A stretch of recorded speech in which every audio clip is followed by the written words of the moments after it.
नमस्कार, सिम्पली सुषमामध्ये तुमचं पुन्हा एकदा खूप खूप मनापासून स्वागत।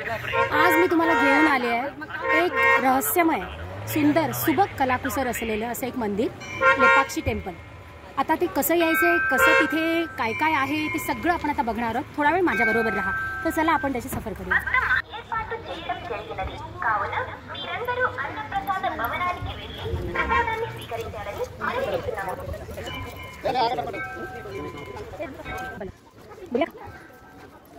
बोल हां, आता तुम्हाला इथे दिसत असतील हे खूप हनुमंताचे वंशज, आणि ते काय इथे आहेत माहिती आहे? कारण का आतमध्ये हनुमंताचा पण वास आहे। हनुमंतानीच एक शिवलिंगाची स्थापना इथे केलेली आहे, त्याच्यामुळे सगळे त्याचे हे जे सहकारी आहेत ते आता कोण काय कुठच्या रूपाने आलेले असेल काही माहिती नाही आहे। हे सगळं पुराण काळातले आहेत।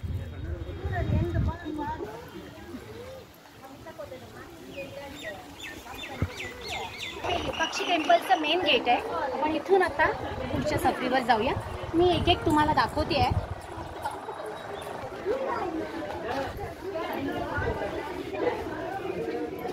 हा मुख्य दरवाजा आहे, आणि आता तुम्ही ना याचे एक एक खांब आहेत ना बघून घ्या। प्रत्येक खांबावर तुम्हाला ना कलाकुसर दिसेल। तुम्ही बघत असाल साऊथला ही गोपुरांची फार कल्चर, असे वेगवेगळ्या ह्या सगळ्या ॲक्च्युली कथा असतात, आपल्याला माहिती नसतात।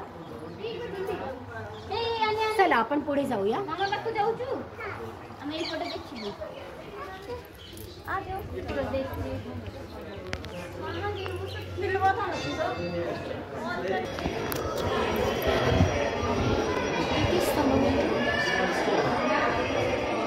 हे खूप साऱ्या स्तंभावर तुम्हाला हे देऊळ दिसत असेल। प्रत्येक स्तंभाचं वेगवेगळं असं औचित्य आहे। त्याची तुम्ही कलाकुसर जर बघत असाल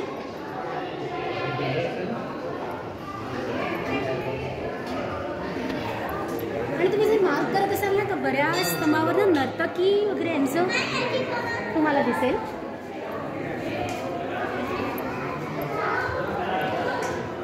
पूर्ण दगडी बांधकाम।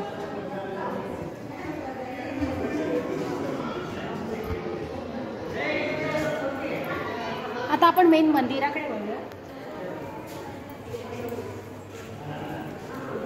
देवीचं दर्शन घेऊया आणि मग पुढचा परिसर बघूया। आता हे वीरभद्र टेम्पलच्या आपण प्रांगणात आहोत। वरती तुम्ही बघत असाल वीरभद्र यांची ना एशियातली सगळ्यात मोठी पेंटिंग आहे। त्यांची ती तलवार दिसत असेल तुम्हाला, त्यांची तलवार सगळ्यात मोठी तलवार होती। हे ते पेंटिंग आहे। अजूनही एवढ्या काळानंतरही ते बघा ना कसं आहे ते।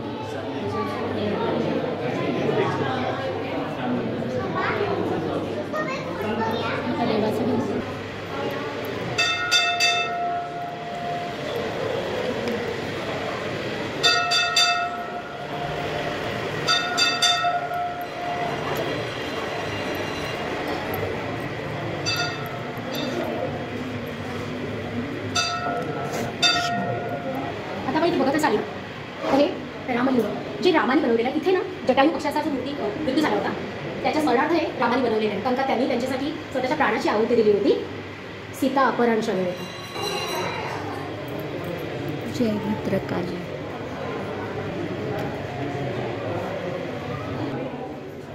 हे तुम्ही बघत असाल तर जसं मी बाहेर तुम्हाला उल्लेख केला सगळ्या वानरांचा, तर आतही हनुमंताने रामाने ते बांधल्यानंतर स्थापन केल्यानंतर हे हनुमंताने स्थापन केलेलं शिवलिंग आहे, कारण का हनुमान देखील शिवाचा महान भक्त होता।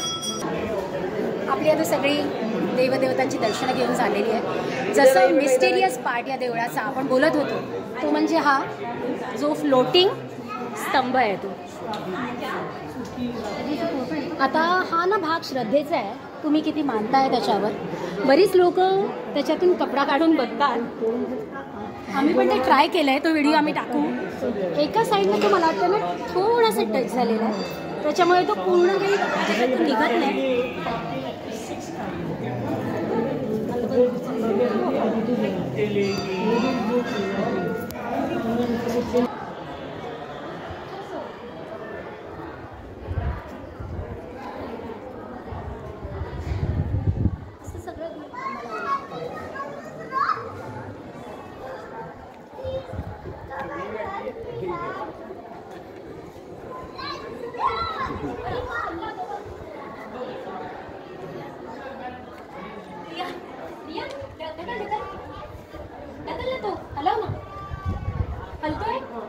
रियान हा बघा त्याला हलवायचा प्रयत्न. Yes you can do it Riyan.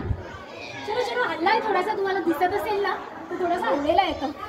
खायला दिलाय आजी म्हणजे आपण थ्रेड घेतला असता ना, थ्रेड तर निघाला. नाही थ्रेड नाही, किती म्हणजे पातळ हवं ना. आता हे काय आहे? ओके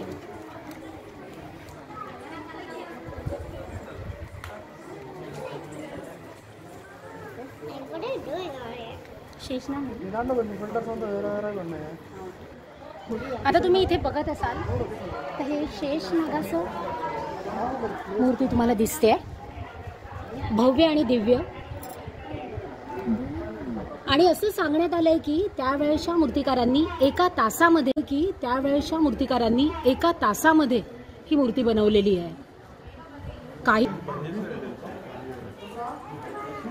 फोटो बघा मस्त.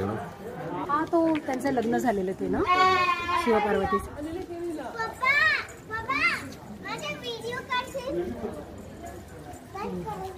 स्वरा जरा हे पकड ना प्लीज. नाही आता तुम्ही हे जे मंडपाची जागा बघत असाल ना पूर्ण, हा शिवपार्वती मंडप आहे. पुराण काळात अशी मान्यता आहे की इथे शिवास आणि पार्वतीचं लग्न झालं होतं. ही अशी खूप पवित्र अशी जागा आहे.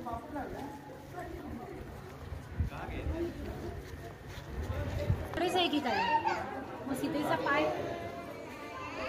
बाबू पूर्ण परिसर घे. हा आपण फटाफट धावतो.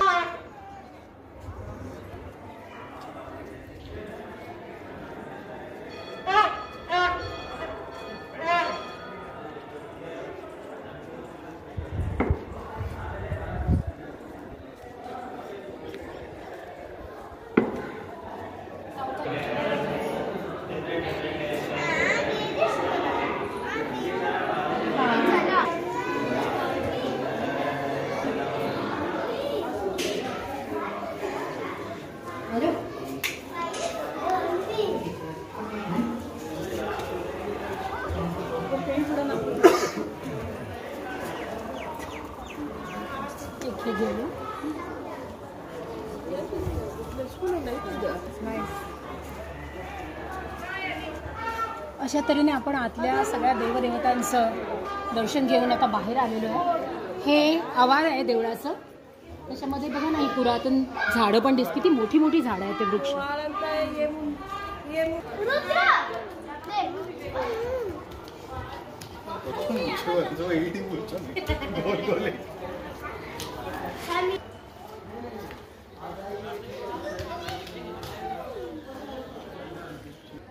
अशा तऱ्हेने आता आपली ही टेम्पलची परिक्रमा एकदम पूर्ण झालेली आहे. आत तुम्ही बरंच काही बघितलेलं आहे. आणि आता ह्या आवारातून बाहेर पडून आम्ही अजून एक इथे ॲक्च्युली राहिलेलं आहे. एक गरुड राजाचा मोठा स्टॅच्यू आहे आणि त्याच्यातनं रामायणाची एक कथा आहे. जो गरुड पक्षी सीता अपहरणाच्या वेळेला गरुड पक्षांनी स्वतःचं प्राणाचा जी आहुती दिली होती त्याच्या स्मरणार्थ रामाने त्याची तिथे समाधी बांधली होती. आत आपण एक बघितलेलं आहे की शिवलिंग आणि त्याची ती मोठा स्टॅच्यू बांधलेला आहे. म्हणजे त्याचं जे बलिदान आहे ते वाया गेलं नव्हतं, कारण का त्यांनी सीतेचा पत्ता रामाला सांगितला होता, अशी ही कथा आहे. असं हे अद्भुत खूप सुंदर कलाकुसर केलेलं असं हे मंदिर, ह्याची परिक्रमा मी आज तुम्हाला घडवलेली आहे. तुम्हाला जर या मंदिरात यायचं असेल तर मुंबईहून जर तुम्ही येत असाल तर तुम्हाला बँगलोरला फ्लाईट पकडून यायला लागेल. आणि बँगलोर जे आपलं एअरपोर्ट आहे त्याच्यावरून तुम्हाला टॅक्सी किंवा इतर काही वाहन जे मिळेल त्याच्यानी मला वाटतं एक हार्डली 1 तासाच्या अंतरावर आहे. बँगलोरवरून जर यायचं असेल तर ते पण 1-1.25 तासाच्या अंतरावर, म्हणजे साधारण मला वाटतं 110-112 किलोमीटर आहे. असं तुम्ही येऊन नक्की या, कारण का हे मंदिर इतकं सुंदर आहे ना. म्हणजे ही जी वास्तुशिल्प आत्तापर्यंत जतन करून ठेवलेली आहे ती आपण नक्कीच बघायला पाहिजे आणि त्याचं संवर्धन करायला पाहिजे. परत अशाच एका कुठच्या तरी सुंदर छान पवित्र अशा ठिकाणाची भेट मी तुम्हाला घडवणार आहे. तोपर्यंत नमस्कार.